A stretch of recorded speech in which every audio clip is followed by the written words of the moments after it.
तो बच्चे पढ़ने में करंटदार हों, सब समझ में आ जाए, जो भी पढ़ें वो सब याद हो जाए, उसके लिए श्री शिव महापुराण की रुद्र संहिता के षष्ठी खंड के अध्याय नंबर 14 के श्लोक नंबर 74 में ये चर्चा की गई है कि भगवान शंकर की कृपा से कमजोर बच्चे भी पढ़ने लिखने में कितने होशियार हो जाते हैं।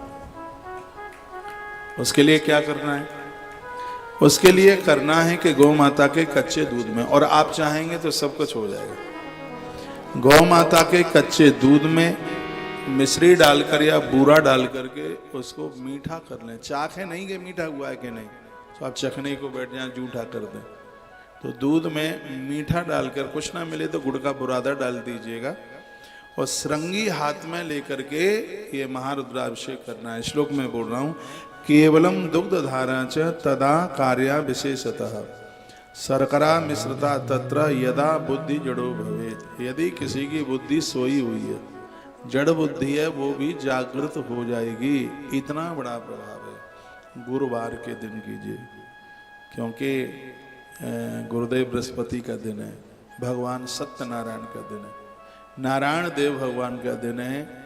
और इन सब चीज़ों में मैं इतना विश्वास रखता हूँ कि मैंने ये सब बरसों स्वयं के लिए भी किया है। कोई भी चीज़ एक बार पढ़ लूँ तो भूलता नहीं हूँ, इसलिए मैं बड़े दावे के साथ कह सकता हूँ कि ग्रंथ में लिखी गई हर बात अपने आप में बिल्कुल सटीक है।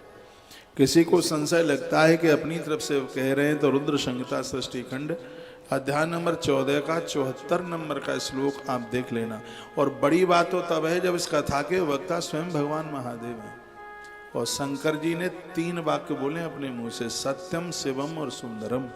तीनों के ऊपर वो खरे निकलते हैं।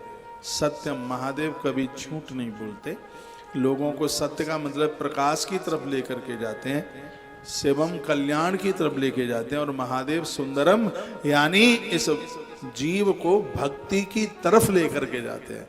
ऐसे महादेव ने बात कही है, केवलम दुग्ध धारा चह तदा कार्य विशेषता शर्करा मिश्रता तत्र यदा बुद्धि जड़ो भवेत। दूध में मिश्री वगैरह डालकर उसको मीठा करके, शर्करा डाल करके यदि भगवान शिव का महाअभिषेक किया जाए तो इसका क्या फल मिलेगा? लिखा, तस् संजायते जीव सदृशी बुद्धिरुत्तम। लोग इतने विद्वान हो जाएंगे जितने विद्वान कौन हैं? इंद्र के गुरुजी हैं गुरुदेव बृहस्पति। गुरुदेव बृहस्पति जी जितने विद्वान हैं, ऐसी विद्वता चल करके आ जाएगी। इतनी बड़ी महिमा भैया इसकी है। जड़ बुद्धि भी जागृत हो जाए तो इतना बड़ा महात्मा है।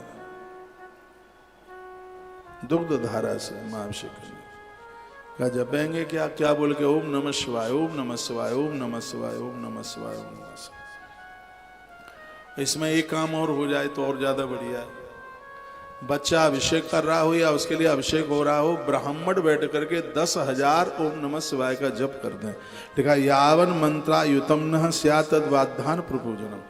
यदि इस अभिषेक के साथ में ओम नमः शिवाय के 10,000 जप और हो जाए इस मंत्र के, तो निश्चित रूप से वह संतान, वह बालक बहुत विद्वान हो जाएगा। इसमें छोटे बड़े ये तो सब कर सकते हैं, क्यों? बुद्धि तो सबको चाहिए। और जिनको ये लगता है कि मेरी बुद्धि काम करती नहीं है, देखो कैसे काम करेगी, फटाफट फटाफट फटाफट करेगी। इन माताओं को ज्यादा लगता है कि हमारे पति की बुद्धि काम नहीं कर रही है। हाँ, और कभी कभी हमें आकर के बोलते भी है। मैं कहूँगा, पत्नी है, पति है, बच्चे हैं, बूढ़े हैं, घर में जो भी हैं, यदि आप कर सकें तो हर गुरुवार के दिन कुछ समय के लिए आप ये करके देखिए। अभी तो सावन का महीना चल, यहाँ हर गुरुवार को बच्चों के लिए एक अभिषेक करते हैं, मीठे दूध से, शर्करा युक्त दुग्ध से। तो इसकी है इतनी बड़ी महिमा है, इसका इतना बड़ा महात्म्य है, तो आप कर सकते। अगली बात मैं निवेदन कर रहा हूं, घर में झगड़ा है, कलह है, दौलत कितनी भी हो लेकिन घर में झगड़े हैं, घर में कलह है, तो घर तो नरक ही बन जाता है। तो उसके लिए भी बड़ा सुंदर सा उपाय बताया गया है। नंदी ने कहा भोलेनाथ को, कहा बाबा ये बताइए, घर में लोग लड़ते रहते हैं, झगड़ते रहते हैं, बाप बेटे में लड़ाई, सास बहू में लड़ाई, भाई भाई में लड़ाई, तो क्या इसका कोई उपाय है क्या? घर के झगड़े खत्म हो जाए, घर का कलह खत्म हो जाए। भगवान शिव ने कहा नंदी है ना इसका उपाय। क्या उपाय है? तो भगवान भोलेनाथ ने इसी अध्याय के 77 नंबर के श्लोक में इसका समाधान बता दिया। क्या कहा उन्होंने? वो कहते हैं स्वगृहे कलहो नित्यम यदा चैव प्रजायते। वह कहते हैं कि जिनके घर में रोज कलह हो रहा है, झगड़े हो रहे हैं, एक दूसरे की खोपड़िया भी फोड़ने को तैयार है, कोई किसी से बात करने को तैयार नहीं है, केस करने को और राजी है, तो स्वगृहे कलहो नित्यम यदा चैव प्रजायते। जिनके घर में ऐसे झगड़े हैं, लड़ाई है, तो तद धारायाम कृतायाम वही सर्वम दुखम विलीयते। तो कहते हैं जल की धारा से भगवान महादेव का अभिषेक कर दिया जावे, या पूरा सावन के महीने में, आपको ध्यान हो पिछले साल हमने मिट्टी के घड़ों में नीचे से छेद करके पूरा 1 महीने भगवान महादेव के ऊपर अखंड जलधारा का अभिषेक सीधाम वृंदावन की गौशाला से किया। और आपने कार्यक्रम देखा, वो अपना नाम लिखा, पूरे महीने का 2100 रुपये का सहयोग लिया था और अखंड चला। 1 सेकंड के लिए भी उस धार को बंद नहीं होने दिया। उसके परिणाम ये निकले। हमें माताओं ने कहा, पुरुष लोगों ने कहा, महाराज जी इतना आनंद हो गया है, घर में इतनी शांति बढ़ी है, इतना संतोष बढ़ा है, बहुत आनंद के साथ जी रहे हैं। जिसके वक्ता स्वयं भगवान शिव हैं, उस बात के ऊपर संशय नहीं किया जा सकता।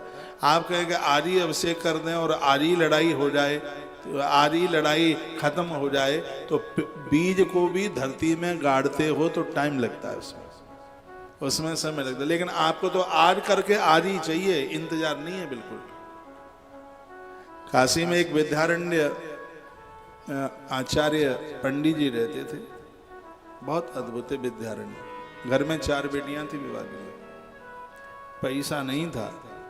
पंडित जी एक साधु के पास पहुंचे। ये कथा इसलिए सुना रहा हूं कि आज आपने किया है तो इसका फल कब मिलेगा, सुन लीजिए। जो आज का फल आज ही चाहते हैं तत्काल, वो सुने, उनके मतलब की बात है कि आपने जो पूजा पाठ किया इसका फल कब मिलेगा, आप मंदिर गए इसका फल कब मिलेगा, आपने धूप बत्ती जलाई, दिए जलाए, इसका फल कब मिलेगा, आपने दान दिया इसका फल कब मिलेगा, आप तीर्थ यात्रा के लिए मंदिर गए इसका फल कब मिलेगा, आपने गुरुजनों का दर्शन किया इसका फल कब मिलेगा, आपने जप किया इसका फल कब मिलेगा, ये सुन लीजिए। इस बात में इसका समाधान।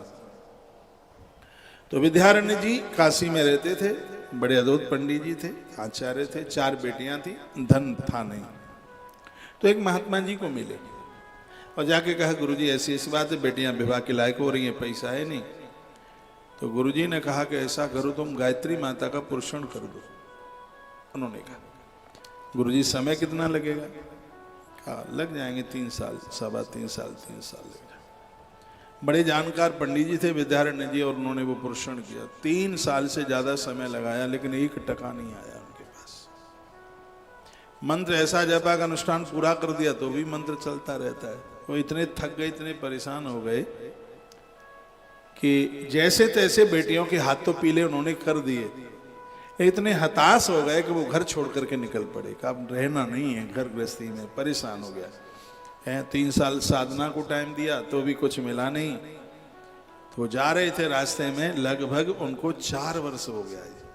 3.25 साल का अनुष्ठान था और कुछ महीने और निकल गए। काशी में रहते थे, 4 साल हो गए। तो एक दिन वो जा रहे थे तो देखा कि रास्ते में एक दिव्य चमचमाती हुई कोई देवी सामने प्रकट हो गई, सामने खड़ी है। तालियां क्यों नहीं बजाई आपने? विद्यारण्य जी ने हाथ जोड़े, प्रणाम किया। अब पहले तो मेरा प्रणाम स्वीकार कीजिए और परिचय दीजिए, आप कौन है?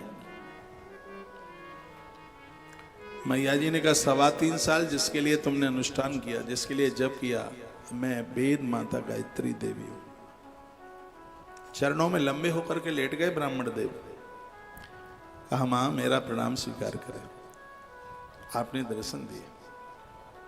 मैया जी ने कहा तुमने धन के लिए अनुष्ठान किया था ना, वो सामने वृक्ष दिखाई दे रहा है, सोने के कलश दबे हैं उसके नीचे, मिट्टी के नीचे, ले लो जाके।